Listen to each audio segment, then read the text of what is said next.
Shalom Elevate. Puji Tuhan, kita bersyukur boleh ada kembali bersama-sama. Mari kita sama-sama bersiap meninggikan nama Tuhan. Dimanapun saat ini kita berada, apapun yang sedang kita alami, mari tetap bersama-sama meninggikan nama Dia. Sebab kasih-Nya besar bagi setiap kita semua. Maka saat ini waktu yang tepat untuk merenungkan kasih-Nya yang besar. Thank you Lord, thank you Jesus.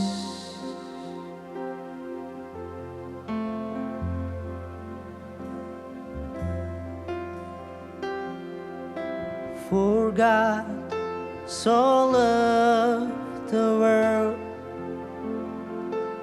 that He gave His only Son. Whosoever believes will not perish, they shall have eternal life.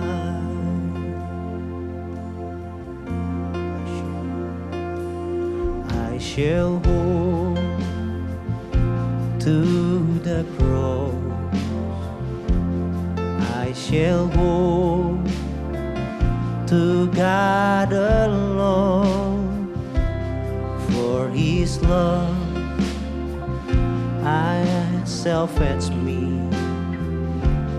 for His love has set me free. For God so loved the world that He gave His only Son. Whosoever believes will not perish, they shall have eternal life. We sing, I shall wait upon the Lord, I shall wait upon the Lord, I shall wait upon His word, I shall wait upon His word. By His grace I am released, by His grace I am redeemed. For God so loved the world, for God so loved the world that He gave His only Son. Whosoever believes will not perish, they shall have eternal life. For God so loved the world that He gave His only Son. Whosoever believes will not perish, they shall have eternal life. By His precious blood,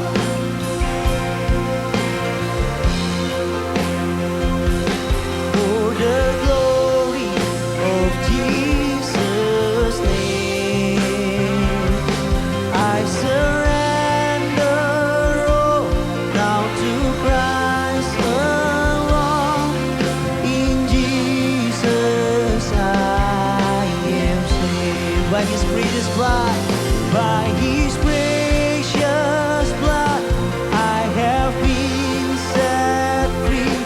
For the glory of Jesus' name, I surrender all now to Christ alone.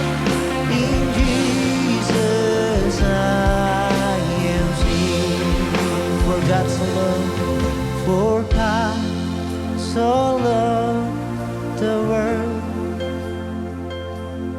that He gave His only Son. Whosoever believes will not perish, they shall have eternal life. For God so loved, for God so loved the world that He gave His only Son. Yes, Jesus. Whosoever believes will not perish, they shall have eternal life. For God so loved the world, thank you Lord, that He gave His only Son. Whosoever believes will not perish, they shall have eternal life. They shall have eternal life. Yes, they shall have eternal life.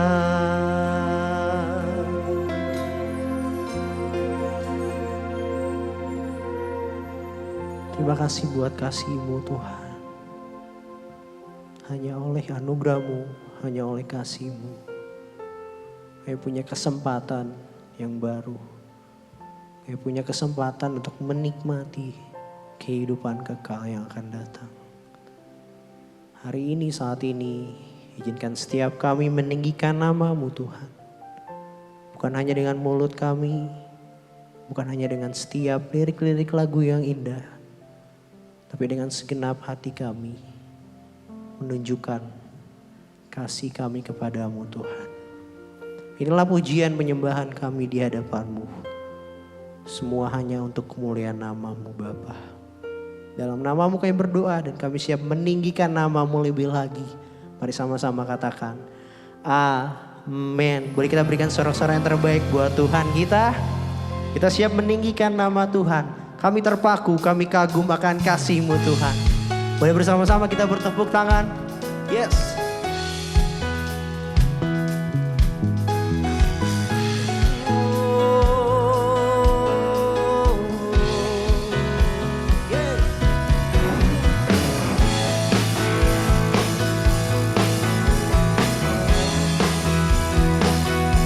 Kita sama-sama naikkan pujian ini di dalam rembulan dahsyat cahaya mentari.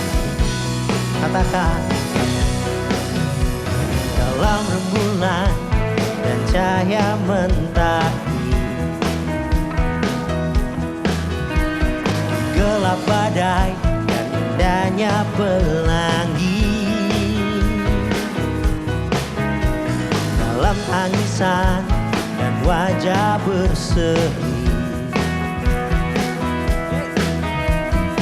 ku temukan kasih terbesar bagi dunia ini. Diam, ku terpaku dan ku takjub akan kasih-Mu yang tergores indah. Dalam anugerah hatiku milik-Mu, indah ku terkagum dan ku bawa hidupku. Kau membuat hatiku menjadi baru, bahagiaku mengenalmu. Yes, sungguh bahagia kami mengenal Engkau Tuhan. Terima kasih Tuhan. Bersama-sama katakan, di dalam rembulan, dalam rembulan dan cahaya mentari, di gelap badai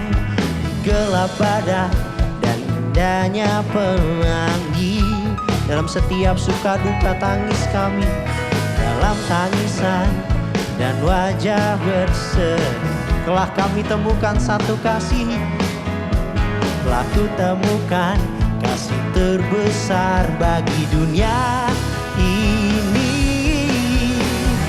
Diam, ku terpaku dan ku takjub akan kasih-Mu yang tergores indah. Dalam anugerah hatiku milik-Mu. Indah, ku terkagum dan ku bawakan hidupku. Kau membuat hatiku menjadi baru, bahagiaku mengenalmu. Ku terpaku melihat-Mu, ku terkagum memandangmu.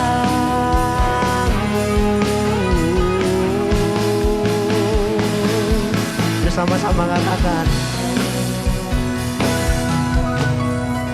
Dia, ku terpaku dan ku takjub akan kasih-Mu yang tergores indah.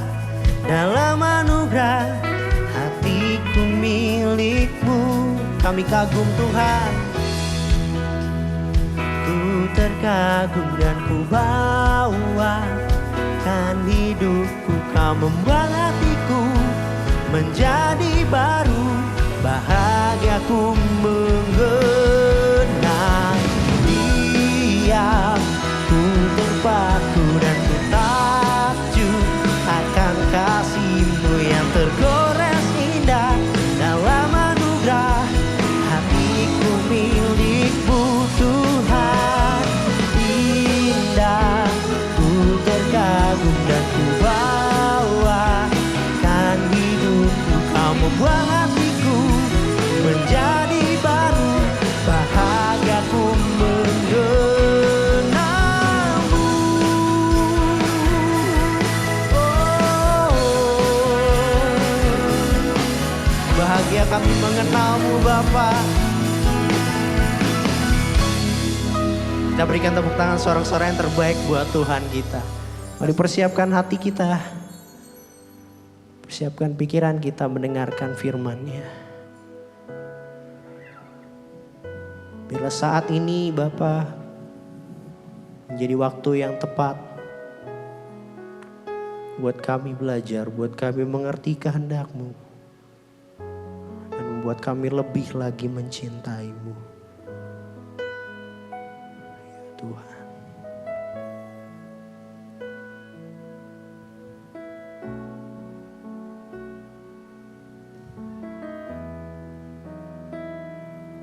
Saat ku terduduk diam, saat ku terduduk diam dalam hadirat-Mu,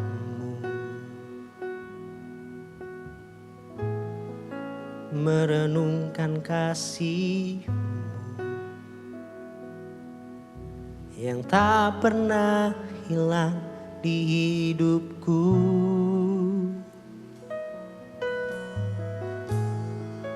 Merenungkan firman-Mu yang menuntun jalan hidupku. Hidup dalam rencana-Mu, menghidupkan roh-Mu di dalamku. Katakan, ku mau lebih lagi. Ku mau lebih lagi mencintai-Mu. Ku mau lebih dalam mengenal-Mu. Hidup di dalam setiap kehendak-Mu, sampai seumur hidupku, sampai habis nafasku, mengabdikan hidupku untuk Kamu.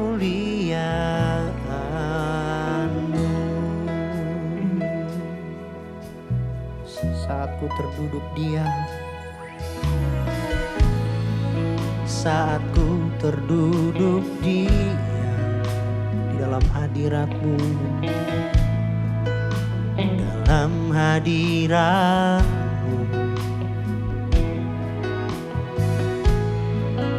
merenungkan kasih-Mu yang tak pernah hilang di hidupku, merenungkan firman-Mu, merenungkan firman-Mu yang menuntun jalan hidupku,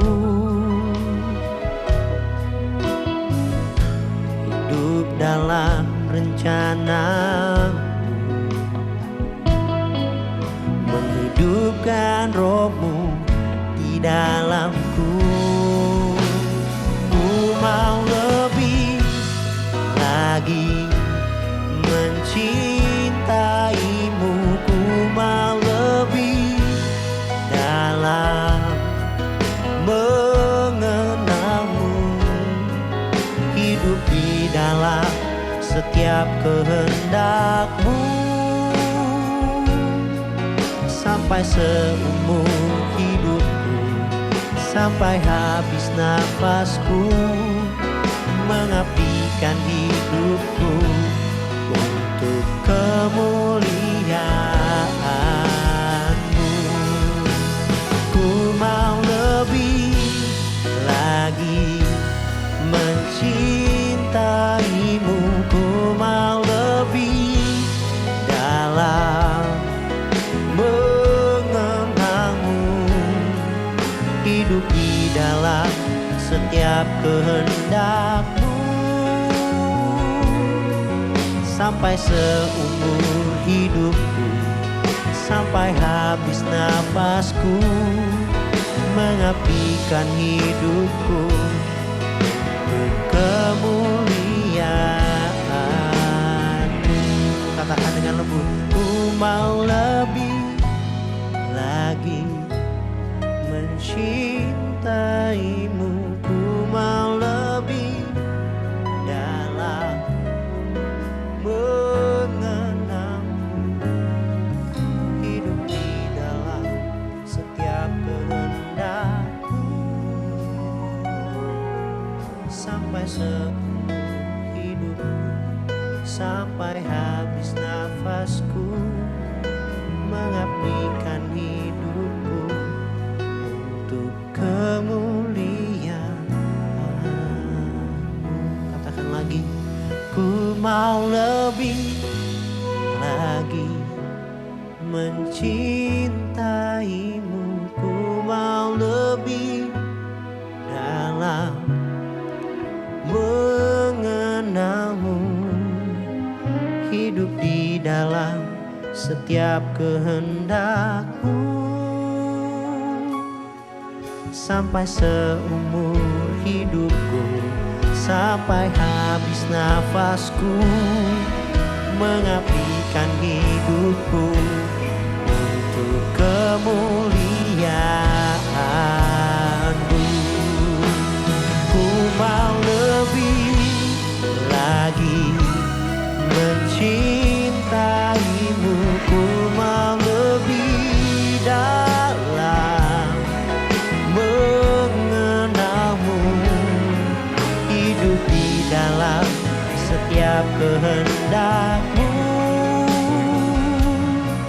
sampai seumur hidupku, sampai habis nafasku, mengabdikan hidupku untuk kemuliaan-Mu, sampai seumur hidupku, sampai habis nafasku, mengabdikan hidupku untuk kemuliaan-Mu. Katakan, sampai seumur hidupku, sampai habis nafasku, mengabdikan hidupku untuk kemuliaan-Mu.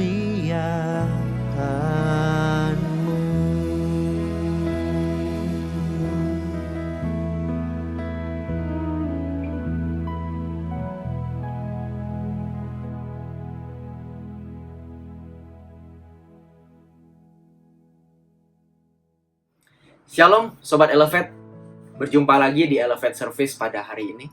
Sebelum kita mulai, mari kita berdoa bersama. Bapa dalam surga, ajari kami hari ini untuk bisa mengenal kebenaran-Mu, dan kami bisa semakin memanusiakan orang lain, seperti kami memanusiakan diri kami sendiri, yang Kau ajarkan pada kami. Terima kasih Bapa untuk segalanya. Kami akan mendengarkan firman-Mu. Kami serahkan konsentrasi kami bawa pikiran kami dalam pikiran. Kami bersyukur dan berdoa. Amin. Oke, Sobat Elevate. Hari ini kita akan bicara mengenai satu hal yang mungkin jarang terdengar. Satu hal yang jarang dibahas di gereja. Terutama gereja-gereja Pentakosta Karismatik atau Injili. Yaitu mengenai Biblical Gender Equality. Biblical Gender Equality. Kesetaraan gender yang alkitabiah. Mengapa harus bahas mengenai ini? Karena Bapak Ibu, Saudara sekalian, rekan-rekan, teman-teman yang saya kasihi, kita harus jujur bahwa kita ada di dunia yang sudah berdosa, sudah tidak ideal, sudah timpang, banyak ketidakadilan. Dan salah satu ketidakadilan yang terjadi adalah ketika hari ini kita ada di dunia yang sangat male-dominated. Male-dominated. Sangat didominasi oleh laki-laki dengan perspektifnya, cara bicaranya, bahasanya, ya kan? Terus juga kepemimpinannya. Dan perempuan sangat jarang terdengar. Perempuan sangat jarang terdengar, dan di beberapa tempat masih sangat sulit memperoleh akses pendidikan, ekonomi, politik, keagamaan yang sama dengan laki-laki. Contoh paling jelas mungkin kalau di dunia gereja, berhubung kita hari ini sedang ada di ibadah Kristen, ada beberapa aliran Kristen yang tidak mengizinkan seorang perempuan untuk menjadi seorang hamba Tuhan atau menjadi seorang pengajar. Nah, ini menjadi bukti bahwa kita ada di dunia yang sangat male-dominated, ya, male-dominated dengan segala permasalahannya yang tentunya sangat kompleks. Apalagi kalau kita melihat angka kekerasan, angka pelecehan seksual, itu sangat didominasi oleh perempuan. Ada juga laki-laki yang mengalami hal tersebut, tapi itu didominasi sebagian besar 90% ke atas oleh perempuan. Ini menunjukkan teman-teman, Bapak Ibu sekalian, bahwa kita ada dalam permasalahan yang serius mengenai ketidaksetaraan antara laki-laki dan perempuan di dunia ini. Nah, hari ini kita akan bahas mengenai bagaimana Alkitab melihat antara laki-laki dan perempuan. Bagaimana relasi mula-mula yang Tuhan berikan kepada manusia sebelum manusia jatuh dalam dosa. Apa sebenarnya rancangan semula Tuhan terhadap laki-laki dan perempuan? Hari ini kita akan belajar. Tujuannya apa? Tujuannya supaya kita bisa kembali kepada tujuan kita, yakni rancangan yang semula. Keselamatan itu sifatnya holistik, utuh gitu ya, nggak hanya bersifat yang rohani saja, tapi yang juga sehari-hari gitu, yang sehari-hari, yang daily life, daily activities gitu kan. Jadi kita nggak bisa membedakan antara keselamatan tuh hanya bicara yang rohani, tapi yang fisik, yang kelihatan, yang sehari-hari itu nggak terpulihkan. Yang lebih pulih itu yang satu sisi aja. Nggak semuanya. Manusia yang dikembalikan kodrat ilahinya itu adalah manusia yang bisa jaga kesehatan, bisa jaga pola hidupnya supaya efektif bagi Tuhan. Itu bukti bahwa keselamatan tidak hanya bicara yang rohani, tapi juga yang sehari-hari, teman-teman. Bapak, Ibu, Saudara sekalian. Oleh karena itu, Biblical Gender Equality hari ini saya harap akan memberikan perspektif baru tentang bagaimana kita melihat hubungan, relasi antara laki-laki dan perempuan seperti yang Tuhan kehendaki. Bagaimana itu? Nah, mari kita belajar dengan rendah hati. Dan hari ini kita akan belajar dari beberapa ayat yang aku akan bedah, aku akan tafsir dari perspektif kesetaraan gender. Perspektif tafsir yang berpihak pada kesetaraan gender. Karena tafsiran Alkitab itu bisa multi perspektif. Beda denominasi, beda ajaran, beda perspektif. Nah, hari ini kita akan melihat bagaimana ayat-ayat Alkitab yang kita baca nanti, kita akan baca dalam perspektif kesetaraan gender. Bagaimana kita melihat inti kebenarannya. Apa kata Tuhan tentang relasi laki-laki dan perempuan? Mari kita bedah bersama. Ayat pertama yang kita akan bahas yang menjadi ayat utama dari sharing ini adalah Kejadian pasal 2. Kejadian pasal 2 ayat 21 sampai 22. Kejadian pasal 2 ayat 21 sampai 22. Bunyinya begini. Lalu Tuhan Allah membuat manusia itu tidur nyenyak. Adam maksudnya. Ketika ia tidur, Tuhan Allah mengambil salah satu rusuk daripadanya, lalu menutup tempat itu dengan daging. Dan dari rusuk yang diambil Tuhan Allah dari manusia itu, dibangunnyalah seorang perempuan, lalu dibawanya kepada manusia itu. Rekan-rekan sekalian yang saya kasihi, seorang teolog yang bernama Tremper Longman dalam bukunya menyatakan bahwa dalam tafsirannya, dia mengangkat bahwa ketika kita memahami rusuk yang Adam diambil itu sehingga tercipta perempuan, itu bisa dipahami dengan perspektif lain. Rusuk bukan berarti ada satu organ yang diambil dan akhirnya manusia kehilangan satu organ itu, satu tulang itu. Tapi rusuk di sini bisa bicara tentang sisi. Perempuan diciptakan dari sisi laki-laki. Dari bagian yang setara, bagian yang seimbang, bagian yang satu level. Dia tidak diciptakan dari atas, tidak diciptakan dari bawah, tapi dari sisi, dari sebelah. Jadi benar-benar sepadan, setara, sebanding. Dari sisi sebelah manusia ini dipisahkan jadi perempuan. Ini menunjukkan bahwa dalam teks ini, dalam bahasa aslinya kalau kita mau lihat, itu menggunakan kata sela. Sela ini artinya bukan cuma rusuk, memang bisa rusuk, tapi juga artinya sisi. Side of man. Sisi dari laki-laki itu. Yang artinya dia diciptakan sebagian, sebanding, setara. Dari sebelahnya laki-laki. Bukan dari atas, bukan dari bawah, bukan dari serong kiri, serong kanan. Tapi dari sebelahnya laki-laki. Yang artinya ada unsur atau nuansa kesepadanan, kesetaraan. Nah, ini adalah ayat yang pada mulanya ketika manusia diciptakan menjadi satu standar bagaimana relasi laki-laki dan perempuan dibentuk. Longman menjelaskan bahwa laki-laki dan perempuan pada rancangan semulanya itu didesain untuk setara. Bukan saling mendominasi. Siapa yang atas, siapa yang bawah. Siapa yang harus tunduk, siapa yang harus menguasai. No. Kalau kita lihat ke Kejadian 3, ini jadi benar. Kalau kita lihat Kejadian 3 setelah manusia jatuh dalam dosa, akhirnya ada dominasi-mendominasi. Ada yang menguasai, ada yang dikuasai. Kita lihat di Kejadian 3 ayatnya yang ke-16. Ayat ke-16 kita lihat. Ini firman Tuhan kepada Hawa, sang perempuan.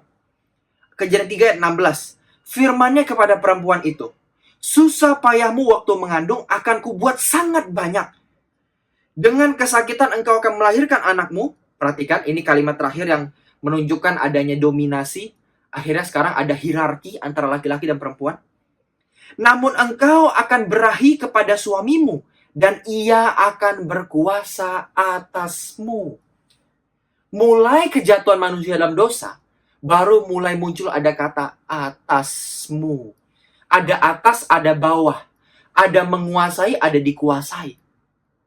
Yang artinya sebenarnya, ini adalah ketidakidealan.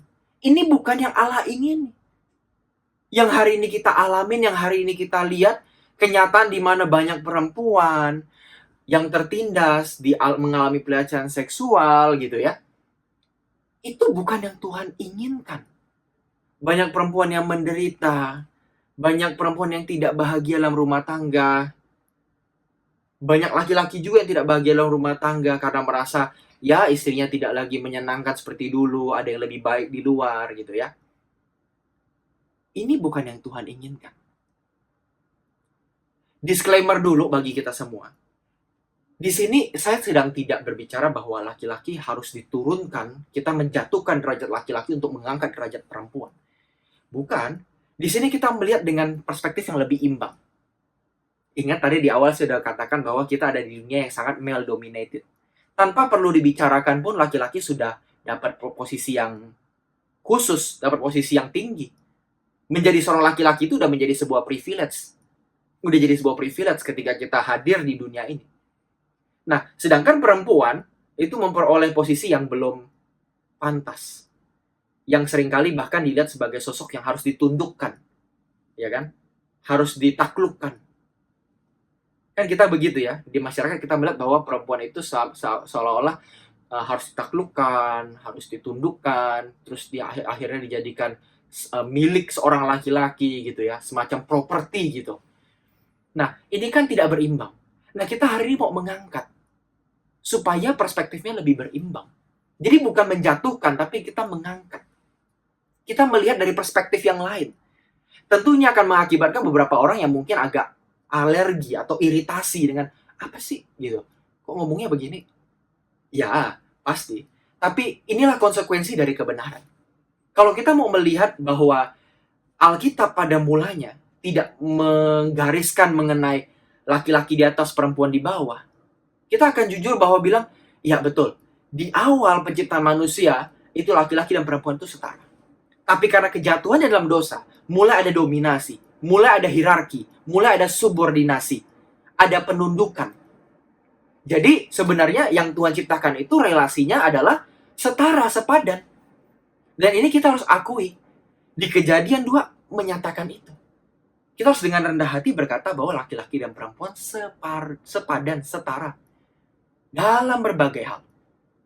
Baik itu dalam pendidikan, dalam kesempatan untuk bekerja, dalam kesempatan untuk melayani Tuhan, dalam memperoleh kebahagiaan dalam rumah tangga, kebahagiaan dalam berpacaran. Maaf, mungkin bagi yang sudah berumah tangga, juga kepuasan seksual. Ketika dalam berhubungan seksual, bukan hanya laki-laki, tapi juga perempuan. Ini yang menjadi apa ya? Menjadi hal yang kita harus pikirkan ulang. Bahwa laki-laki dan perempuan itu setara. Bagi Tuhan, laki-laki dan perempuan itu adalah sama-sama gambar dan rupanya. Karena kalau kita lihat di Kejadian pasal 1, ayat 26-28, yang diciptakan dalam gambar rupa Allah itu bukan laki-laki saja, tapi laki-laki dan perempuan. Laki-laki dan perempuan. Nah, mungkin sampai sini kita udah paham bahwa memang rancangan awalnya adalah sepadan, setara.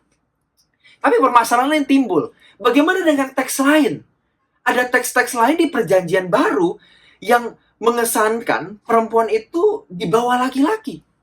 Contoh, misalnya teks Efesus. Efesus pasalnya yang pasalnya yang kelima. Efesus pasal kelima ayat 22. Nah, bagaimana? Alkitab kan juga bilang begini. Yang mana yang benar? Efesus pasal 5 ayat 22. Hai istri, tunduklah kepada suamimu seperti kepada Tuhan. Nah, ada kata tunduk loh. Berarti suami di atas istri. Suami memimpin sang istri. Suami yang menjadi kepala rumah tangga.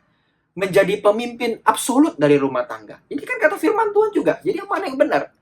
Nah, rekan-rekan sekalian yang saya kasihi, kita harus melihat dalam kacamata yang lebih fair.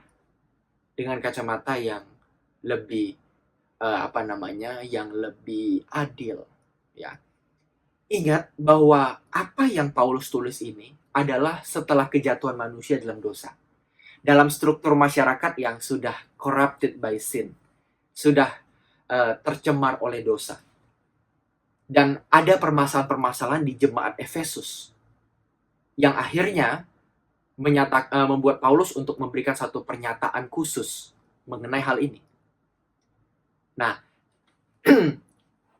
kalau kita mau pahamin teks ini, sebenarnya ada dua langkah. Selain tadi kita ingat ya, perspektifnya itu ini udah memang nggak ideal. Makanya Paulus kasih satu tuntunan gitu ya bagi jemaat Efesus.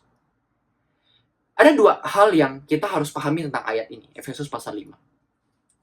Mari kita lihat di ayat ke-21-nya. Efesus pasal 5 ayat 21. Apa sih konteks dari ayat 22 tadi? Mari kita lihat. Ayat 21. Dan rendahkanlah dirimu seorang kepada yang lain di dalam takut akan Kristus. Jadi konteksnya adalah merendahkan diri satu sama lain. Ayat 22, Paulus memberikan contoh, memberikan instruksi khususnya kepada perempuan Efesus. Istri, para istri, kamu rendahin dirimu pada suamimu. Tadi karena ada masalah kan di jemaat Efesus. Paulus memberikan contoh. Kamu rendahkan dirimu satu sama lain ya. Itu konteksnya tuh. Artinya laki-laki dan perempuan harus saling merendahkan diri. Tapi yang menjadi contoh pertama adalah perempuan atau sang istri. Jangan salah. Di ayat selanjutnya kita menemukan ternyata bahwa laki-laki pun diminta Paulus untuk menundukkan diri kepada istri. Tapi dengan kalimat yang berbeda. Dengan kalimat kasihilah istrimu. Kalau kita baca di ayat 25, hai suami, kasihilah istrimu sebagaimana Kristus mengasihi jemaat dan telah menyerahkan dirinya baginya. Loh, kenapa pakai mengasihi? Sedangkan di istri tadi menggunakan tunduk. Nah, kalau kita mau lihat di bahasa aslinya, sebenarnya kata tunduk di beberapa varian teks aslinya, itu nggak ada.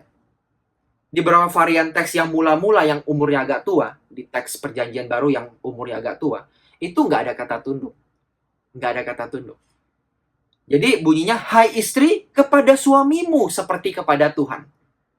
Hai istri kepada suamimu seperti kepada Tuhan. Seperti yang mana? Merendahkan diri. Nah, suami pun harus merendahkan dirinya dengan mengasihi istrinya. Nah, itu konteks dari Efesus pasal 5. Mengenai relasi suami istri, relasi laki-laki perempuan. Merendahkan diri satu sama lain seperti kepada Kristus. Dalam takut akan Kristus. Seperti yang dikatakan di ayat 21. Rendahkanlah dirimu kepada yang lain di dalam takut akan Kristus. Jadi konteksnya rendahkan dirimu satu sama yang lain. Baru Paulus nanti ngomong ayat 22. Istri, kamu rendahkan dirimu pada suamimu. Ya kan? Karena ingat tadi ada masalah di jemaat Efesus. Ada perempuan yang ingin mendominasi. Ya, perempuan mendominasi laki-laki. Kamu tundukin dirimu. Kamu rendahin dirimu. Laki-laki juga sama-sama. Sama-sama mengasihi, sama-sama mencintai. Nah, ini bukan berarti bahwa apa yang ditulis Paulus ini menjadi dasar bahwa berkata perempuan harus tunduk kepada suami, istri harus tunduk kepada suami, apapun keputusan suami. Bukan, tidak seperti itu. Ini bukan ayat yang bicara seperti itu. Ini ayat yang bicara secara lokal kepada jemaat Efesus. Ada masalah pada perempuan-perempuan Efesus hari itu. Nah, bagi kita di masa ini, intinya adalah ayat ini pesannya kepada kita bicara soal saling merendahkan diri antara laki-laki dan perempuan. Inti utamanya ada di ayat 21. Jangan salah fokus di ayat 22. Fokus utamanya di ayat 21. Merendahkan diri satu sama yang lain. Seorang akan yang lain. Itu konteks utamanya. Itu konteks utamanya. Bukan siapa yang tunduk sama siapa. Kalau pilihan suami berbahaya bagi rumah tangga, bagi keluarga, istri harus berani menegur. Istri harus berani bicara. Dan laki-laki sebagai seorang suami harus memiliki kerendahan hati untuk menerima pendapat istri dan menjalankan apa yang menjadi kesepakatan bersama. Kan itu rumah tangga. Rumah tangga kan bukan bicara soal siapa yang menang. Pendapatku atau pendapatmu, laki-laki atau perempuan. Kalau pendapat diterima atau suatu keputusan diambil berdasarkan laki-laki atau perempuan, itu namanya rumah tangga yang punya satu ideologi yang namanya seksisme. Seksisme. Itu rumah tangga yang seksisme. Sangat menjunjung tinggi seks tertentu, jenis kelamin tertentu, tapi sangat merendahkan jenis kelamin yang lainnya. Itu seksisme. Nah, ketika keputusan diambil karena aku kan suami, aku laki-laki, keputusanku yang harus diambil. Padahal keputusan itu membahayakan keluarga. Hati-hati. Itu patut dipertimbangkan. Bahkan, jujur-jujuran, kita harus bilang bahwa itu tidak perlu dijalankan. Kita harus rendah hati menerima bahwa, ya, ini nggak tepat, ini bahaya. Ini bisa merugikan keluarga. Nah, ini juga saya praktikkan dalam rumah tangga baru saya. Saya baru merintis sebuah rumah tangga yang umurnya baru mungkin setahun lebih ya. Nah, kami mengambil keputusan bukan karena saya seorang laki-laki yang dalam struktur Indonesia itu katanya kepala rumah tangga ya. Bukan karena saya laki-laki. Saya dan istri saya, Elisa, itu kami seringkali ketika ambil satu keputusan, entah itu mengenai anak, entah itu mengenai finansial atau yang lainnya, itu bicara mengenai siapa yang lebih paham mengenai hal tersebut. Misalnya kalau soal keuangan, soal investasi misalnya kita mau pakai uang kita untuk masukkan ke saham atau reksadana ya, itu kan alternatif kita di masa pandemi ini ya, karena banyak influencer yang bicara soal saham reksadana dan itu menjanjikan di masa pandemi ini, ya kita kan jadi pengen ikut juga kadang-kadang kan. Nah misalnya kayak saya dan Eliza bicara soal saham reksadana gitu ya, saya nggak akan ambil keputusan mengenai investasi tersebut. Saya akan berikan keputusan pada dia. Apa emiten atau saham yang akan diambil misalnya ya. Eh, Mau invest kemana yang lebih baik. Saya nggak mengambil keputusan. Keputusan ada di dia. Karena dia memang bidangnya di situ. Dia lulusan master di bidang ekonomi. Khususnya di bidang investasi. Ya jadi dia yang ambil keputusan, silakan. Meskipun tabu ya, soal uang kan kalau di Indonesia harusnya laki-laki yang punya kontrol, yang punya otoritas. Tapi itu tidak berlaku di rumah tangga kami. Kami melihat siapa yang lebih kompeten di bidangnya. Tapi kalau misalnya bicara soal bagaimana kita arah rumah tangga kita secara spiritual, secara rohani ke depan, nah itu Elisa ikuti saya. Karena saya memang bidangnya di situ, ya kan? Karena saya seorang hamba Tuhan, saya seorang pendeta. Saya lebih paham mengenai dunia, bukan lebih paham dalam arti saya monopoli ya, tapi dalam arti saya mungkin lebih akrab dengan dunia ini, saya mungkin lebih akrab dengan bidang ini, jadi dalam keluarga saya lebih bisa memimpin dalam hal kita harus misalnya bagaimana kita adain doa, adain persekutuan di rumah. Terus kalau misalnya kita menanggapi orang-orang yang kesulitan minta bantuan ke kita, gimana? Nah, karena saya di bidang sosial, saya di bidang keagamaan, jadi keputusan saya akan lebih didengar. Nah, ini menjadi apa ya? Satu keindahan akhirnya. Saya dihargai atau Eliza dihargai bukan karena laki-laki atau perempuannya. Mentang-mentang saya laki-laki, saya harus dihargai jadi kepala rumah tangga, semua keputusan saya harus dianggap paling benar. Bukan. Tapi karena kita dihargai, karena kita saling menghargai. Kita dihargai karena kita saling menghargai. Bisa menghargai keputusan orang lain, pertimbangan orang lain, argumentasi dan pemikiran dari pasangan hidup kita. Ini jadi indah. Keluarga seperti ini jadi keluarga yang setara dan benar-benar mencerminkan bagaimana kita menjadi sahabat. Suami dan istri menjadi sahabat. Bukan musuh, rival. Bukan, kita partner, rekan, mitra kerja. Kita bukan rival, kita mitra kerja. Nah, ini yang kami lakukan. Karena kami punya pikiran baru, ya, kami punya pikiran yang perspektif yang baru tentang bagaimana sih berelasi antara suami dan istri. Bukan karena laki-laki dan perempuannya, tapi karena memang pemikiran, argumentasi, kompetensi tentang suatu keputusan yang akan kami ambil. Kalau dia lebih ahli di situ, dia lebih paham di situ, ya aku mendengar.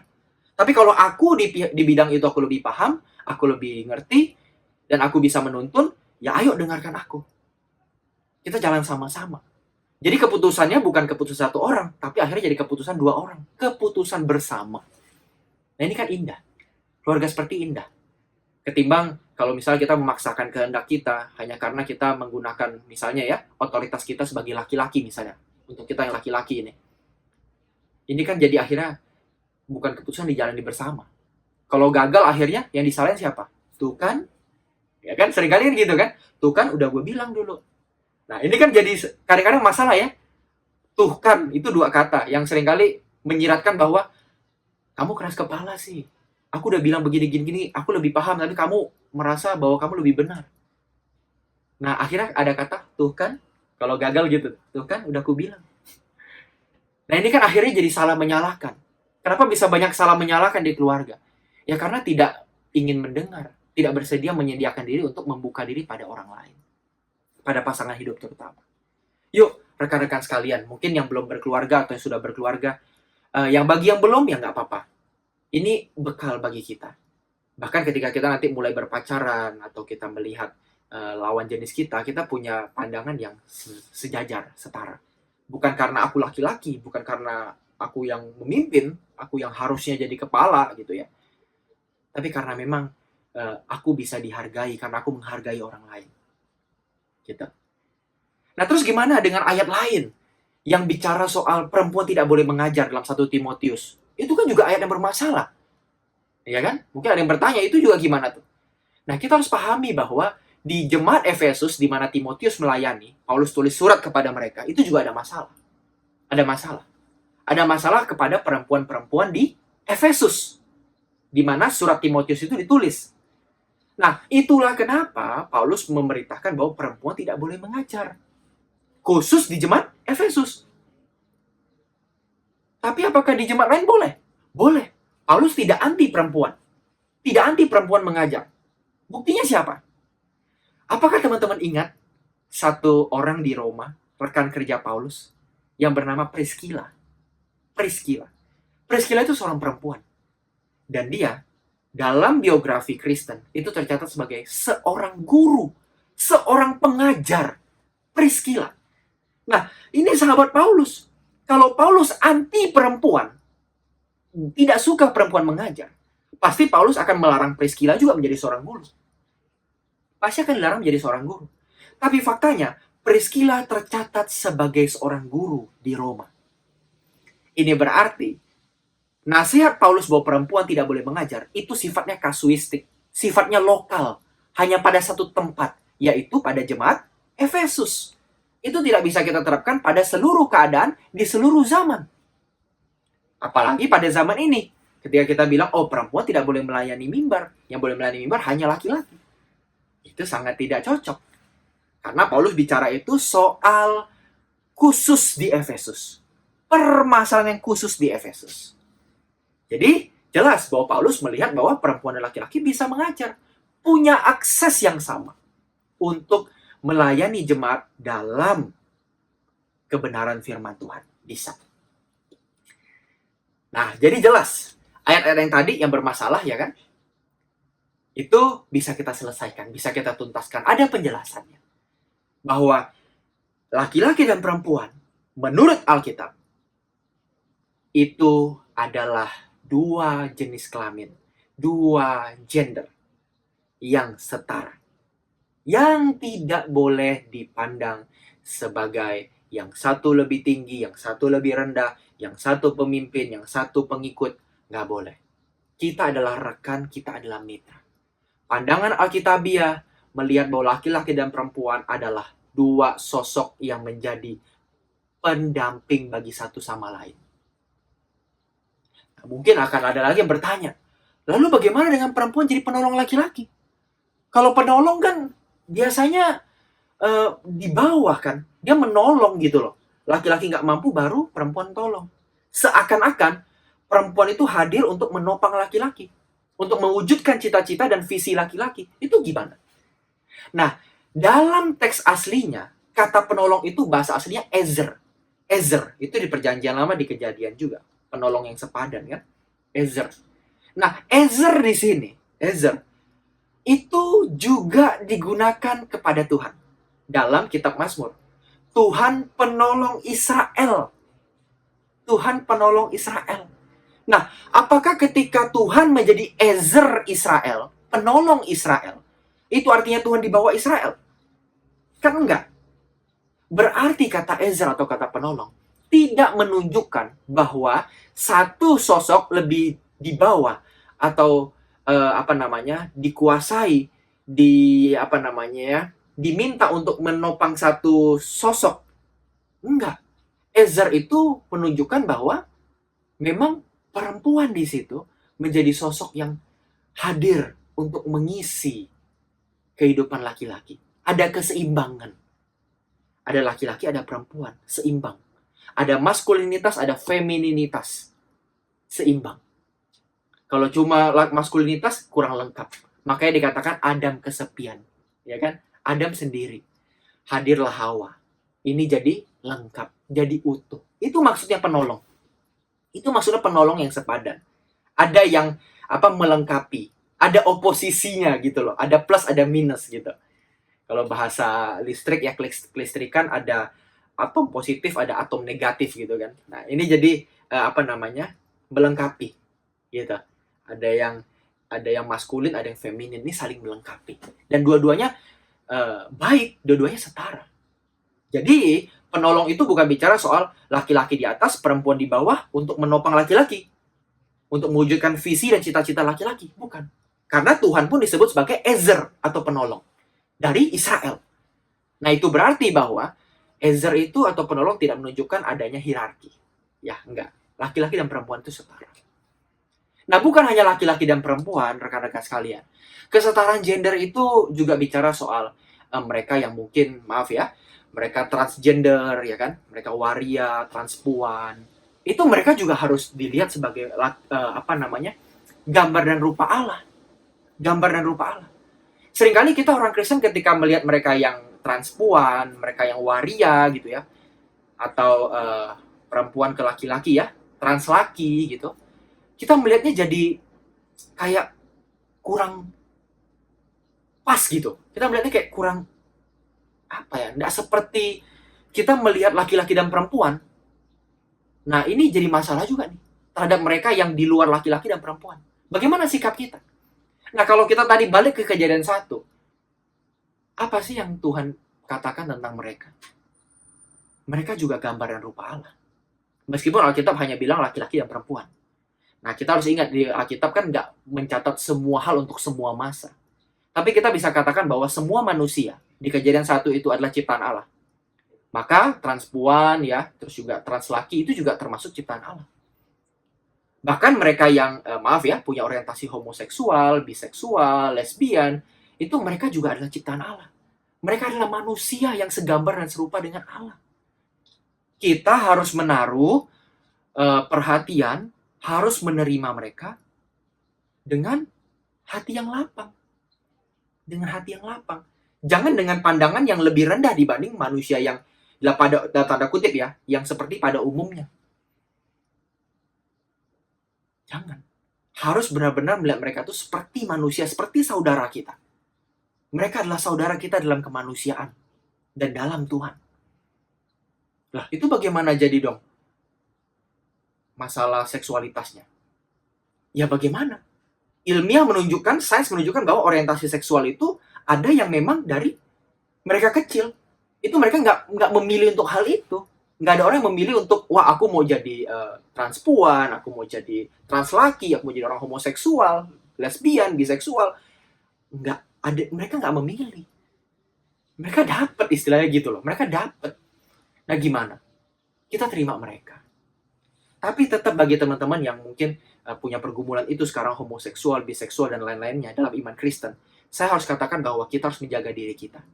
Jangan kita melampiaskan atau menghambakan diri kita pada nafsu seksual kita. Jangan.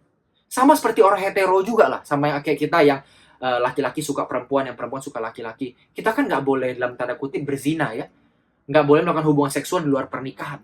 Harus juga menjaga diri sama. Nah, bagi mereka yang memiliki orientasi seksual di luar heteroseksual, juga harus sama. Yuk kita jaga diri kita dalam kemurnian. Yuk kita jaga. Meskipun orientasi kita berbeda dari yang lain, orientasi seksual kita beda, tapi yuk kita jaga diri kita dalam kemurnian. Sama, orang hetero pun sama. Jadi ini bukan masalah kita homo atau hetero. Bukan. Ini masalah bagaimana kita menjaga diri kita di hadapan Tuhan. Kita murni. Kita mau jaga diri kita. Nggak menghambakan diri kita pada kemauan, hawa nafsu kita. Tapi kita berkuasa atasnya. Bukan berarti hawa nafsu itu jahat. Tapi kita yang berkuasa atasnya. Kita bisa kendaliin. Kita take control. Itu yang jadi goal kita. Nah, jadi apa pelajaran kita hari ini? Apa yang kita dapat hari ini? Yang pertama, dari sudut laki-laki. Laki-laki, mari kita menghargai perempuan. Kita melihat perempuan sebagai rekan. Mereka bukan sosok di bawah kita. Mereka adalah rekan, mitra. Yang kedua, dari sisi perempuan. Yuk, teman-teman perempuan. Suaramu berharga. Pengalamanmu berharga. Engkau adalah rekan dari laki-laki. Jangan malu untuk berbicara. Jangan segan, jangan merasa minder ketika kita harus bicara depan publik. Dan kita merasa, wah aku kok beda ya dari laki-laki ya. Kayaknya aku nggak sekeren itu deh. nggak sekuat itu deh. Kayaknya laki-laki lebih cocok deh. Yuk tinggalkan pemikiran seperti itu. Engkau sama. Kita nggak dibatasi oleh jenis kelamin. Kita semua adalah gambar dan rupa Allah yang punya akses yang sama untuk semua hal. Jadi, semangat buat yang perempuan. Engkau adalah mitra. Engkau adalah rekan yang sepadan. Ya. Engkau bisa jadi sosok yang melengkapi laki-laki. Justru tanpa engkau, tanpa perempuan, dunia ini kayaknya hambar gitu ya. Kayak nggak bahagia. Nah, terus bagi teman-teman yang ada di luar laki-laki dan perempuan, engkau juga gambar dan rupa Allah. Alkitab katakan engkau dikasihi Allah. Nah, kita bersama-sama semuanya jaga diri kita dalam kesucian, dalam kebenaran. Baik itu hetero maupun yang homoseksual atau biseksual, yuk kita jaga diri kita dalam kesucian Tuhan. Karena kita semua setara. Tuhan gak kasih standar double. Enggak. Seakan-akan yang homoseksual lebih susah standarnya, yang hetero lebih mudah. Enggak. Kita semua setara di hadapan Tuhan. Dan kita hadir di dunia ini untuk menjadi representasi Tuhan Yesus. Perwakilan Tuhan Yesus menunjukkan bahwa kita bisa memanusiakan manusia lainnya. Kita mengasihi orang lain seperti diri kita sendiri. Dimulai dari apa? Kasihilah setiap orang. Tanpa melihat gendernya. Tanpa melihat orientasi seksualnya. Tanpa melihat perbedaan. Tapi lihatlah persamaan. Yaitu kita semua adalah gambar dan rupa Allah. Yang tercipta untuk kepentingan Tuhan. Untuk kemuliaan Tuhan. Yuk, kita sama-sama bahu-membahu. Untuk menyelesaikan rencana Tuhan hidup kita. Amin. Mari kita berdoa. Bapa, terima kasih untuk hari ini. Kami siap untuk menjadi agen perubahan. Kami akan menjadi orang yang menghargai satu sama yang lain. Kami akan menjadi orang yang memanusiakan manusia lain. Seperti Engkau menciptakan kami. Setara dan sepadan. Kami akan menghargai yang lain seperti kami menghargai diri kami sendiri. Terima kasih Tuhan, berkati setiap pendengar, berkati setiap penonton, pemirsa yang hadir dalam kesehatan, karir, studi, dan sebagainya. Tuhan berkati. Kami bersyukur dan berdoa. Haleluya. Amin. Tuhan berkati. Bagi saudara-saudari yang terpanggil untuk mendukung pelayanan Elevate dapat memberikan persembahan ke rekening BCA KCU Pluit nomor 16865333388 atas nama GSKI Pluit. Saudara dapat juga menggunakan aplikasi BCA Mobile untuk men-scan QR Code yang tampil di layar. Saudara-saudari juga dapat memberikan persembahan melalui aplikasi-aplikasi yang menerima QRIS. Dengan aplikasi-aplikasi tersebut, saudara dapat men-scan QR Code yang tampil di layar. Terima kasih atas dukungan persembahan saudara. Tuhan Yesus memberkati.